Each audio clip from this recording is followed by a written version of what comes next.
Hello students. So now in this video I want to tell you about one important clause that is given in your clause 38 only. There is given in the note. What do we mean by this clause? What is this clause? It says that the limiting value of depth of neutral axis for different grades of steel based on assumption 38.1 are as follows. So it says if you have a grade of steel 250, your value of XU upon D will be 0.53. Okay? 415 it is 0.48, 500 it is 0.46. So first of all, what do we mean by XU limiting? XU limiting is basically limiting depth of neutral axis. Now what do we mean by limiting depth of neutral axis? Actually, limiting depth of neutral axis can be understood only by the modes of failure that the flexural member can undergo. So I am basically talking about modes of failure of a flexural member.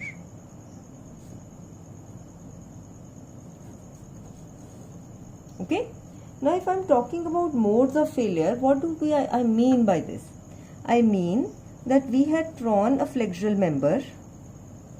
We had drawn a flexural member with a reinforcement. We had taken its neutral axis.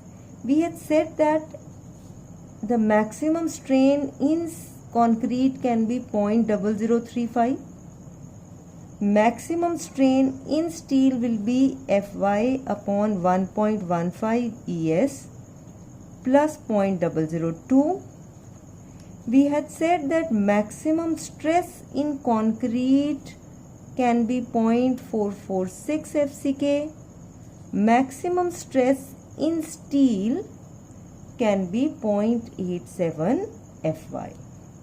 Okay, first of all, when we will consider the member to have failed, should I consider the member to have failed when this strain is reached, or should I consider the member when this stress is reached, or should I consider the member to be failed with respect to steel? So all these things we are to find out. So what does the code says? The code assumes that maximum strain in concrete is the failure criteria.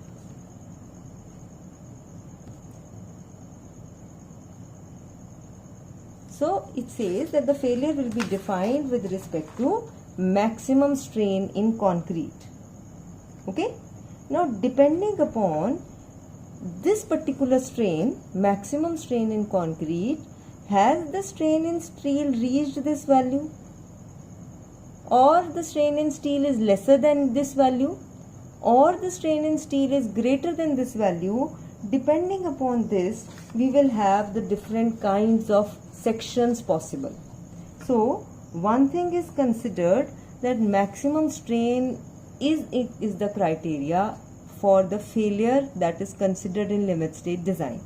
So it means if the strain in concrete in that member reaches 0.0035, we will consider the member to have failed. Is it okay? Now corresponding to this value, there are three possibilities for corresponding strain in steel. First possibility is possibility number 1. Strain in steel also reaches failure strain. That means when there is a strain of concrete to be 0.0035, the strain in steel also reaches this value. Second case is strain in steel is greater than failure strain. And third case is strain in steel is lesser than failure strain. So it means in this case steel has not reached the value at which it will fail. So steel will not fail, but concrete has failed, so we will consider the section to be failed. In this case, the strain in steel has become greater than the failure strain. That means it has reached this value already. Okay? The first section is called a balanced section. Second section is called an under reinforced section. And the third section is called an over reinforced section. This is a very important thing. Whole of your concrete design is going to be based upon what kind of section we are having. Balanced section, the properties of the section with respect to this balanced section, they are called limiting properties or limiting parameters. Limiting parameters. What do I mean by the limiting parameters? So it means there will be some typical section in which the strain in steel and concrete has reached its maximum values. Now what will be the depth of neutral axis at this particular criteria when this criteria is fulfilled? So this value is called XU limiting. Okay. Similarly, what will be the value of moment of inertia? What will be the value of moment of resistance at this particular condition? So that is called the value of limiting moment. So we want to calculate the value of limiting neutral axis and limiting moment of resistance. Okay.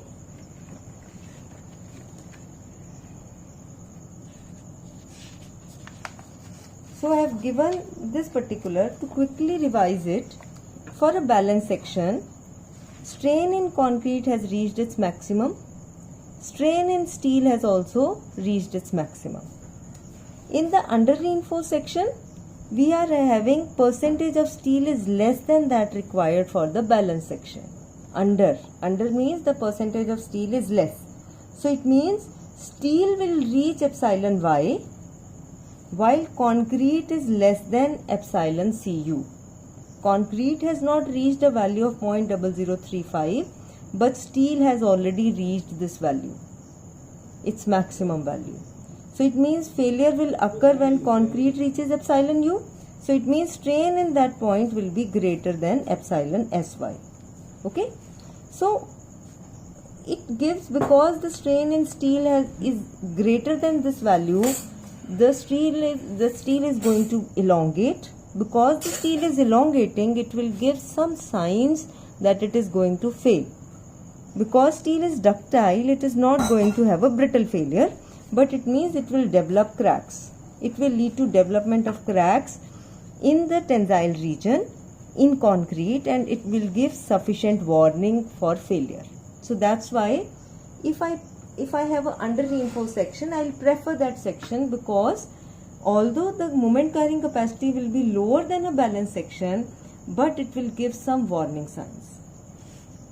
So for under reinforced section, the criteria is Fy is already reached 0.87 Fy, but the strain in steel is greater than the yielding. Okay, and your neutral axis is going to shift up. If you can say this figure, this is the limiting neutral axis when it is a balanced section. If the same section is under reinforced, that is, we are providing lesser reinforcement, your neutral axis will shift up. Okay. Similarly, if we are having an over reinforced section, it means over reinforced means we have provided more steel than that required. So it means strain in concrete will reach maximum, but steel will not reach its epsilon Y. Okay, so strain in steel is still lesser than epsilon Sy. Clear? And the neutral axis will shift downward in this case. This is the limiting neutral axis. Neutral axis will shift downward, because now the failure will be in concrete. It will be a brittle failure. So that's why IS code forbids this type of section. It says that we should never we should never prefer an over reinforced section. Okay. Now my major question was, how do we get the values of maximum depth of neutral axis for a balanced section? For a balanced section, that is, this maximum depth of neutral axis is called limiting neutral axis. Is it okay? So for that I will simply draw the strain diagram. If you remember, this was a strain diagram. This was maximum strain in concrete and the value according to code is 0.0035. This was maximum strain in steel. According to the code, this value is 0.87 Fy upon Es plus 0.002. Okay.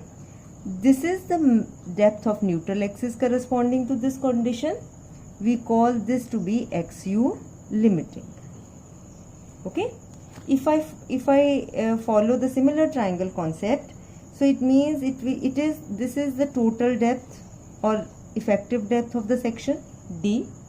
So it means if this is XU limiting, this will be D minus XU limiting.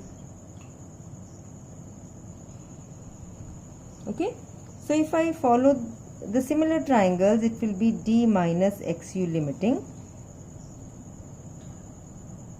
This is equal to strain in concrete is 0.0035. Strain in steel is 0.87 Fy upon Es plus 0.002. Okay. Now what I want to find out is, I want to get the value of XU upon D. For that I will apply componendo and dividend. This is what you have done in class 9th, 8th, 9th. So it means what I am doing is, if I am given with A upon B is equal to C upon D, then componendo and dividendo rule says that this particular ratio will also be same as C upon C plus D. So in denominator I am adding both the numbers on both the sides. Okay. Same thing I am doing it here.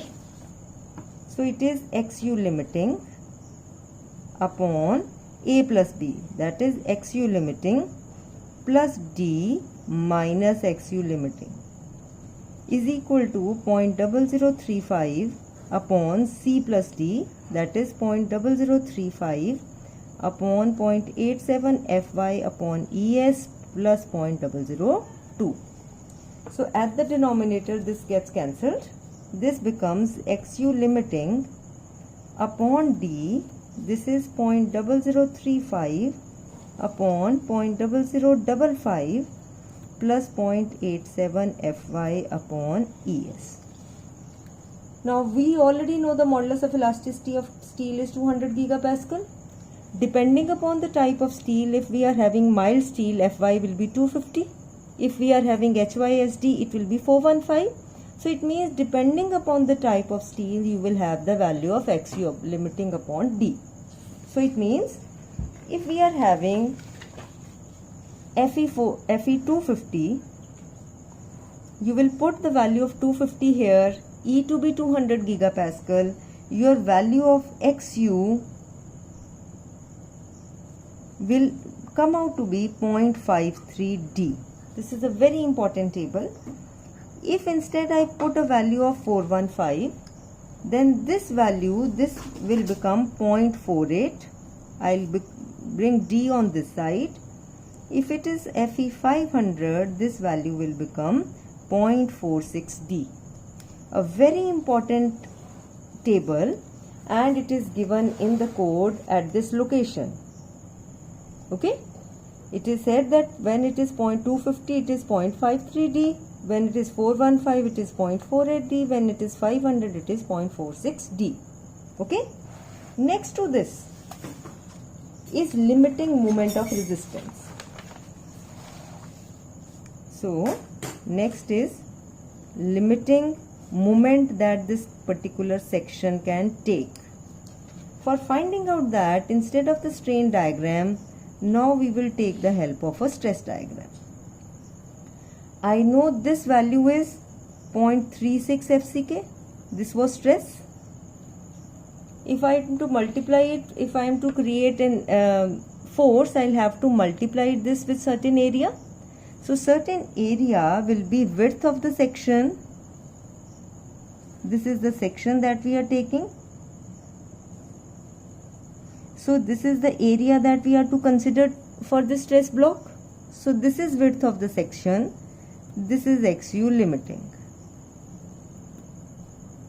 So I will say that into XU into B. Okay. This is 0.42 XU. This is 0.87 Fy because we are considering that steel has also reached its maximum stress. So the distance between this lever arm will be D minus 0.42 XU. So moment of resistance is basically the moment created by this couple. Okay, and the moment that will be created will be force into the distance between the two forces. Isn't it? Okay. So it means the formula for XU limiting is a formula for moment of resistance M limiting. It is 0.4 FCK XU into B D minus 0.42 XU. Now again, depending upon the type of steel, if the type of steel is F250, XU will be 0.53 D. Over here also we will put the value of 0.53 D. So whole of the parameter will be converted into B, D from here, D from here also. So M limiting will come in the factors of this much FCK BD square. Okay. If I'll do all the calculations, if I'm putting 250 into this particular equation, I'll get this value to be 0.148 FCK BD square. So if I'm putting Fe 250, if I'm putting Fe 415 in this equation, I'll get the value of 0.138 FCK BD square. If I am putting the value of Fe 500 in this equation, I'll get this as 0.133 FCK BD square. Okay. So it means if I am completing this table, this was limiting neutral axis. Now I am writing M limiting. If I am taking Fe 250, this value will be 0.148 FCK BD square. If I am taking Fe 500, I will be taking 0.138 FCK BD square. And if it is Fe 500, I will be taking this value as 0.133 FCK BD square. So this is the table we are to remember in order to get the neutral axis or in order to get the moment of resistance for a balanced section. So in the next video, I'll be doing certain numericals to find out the values, and I'll be telling you how to analyze an under reinforced section and how to analyze an over reinforced section. Thank you.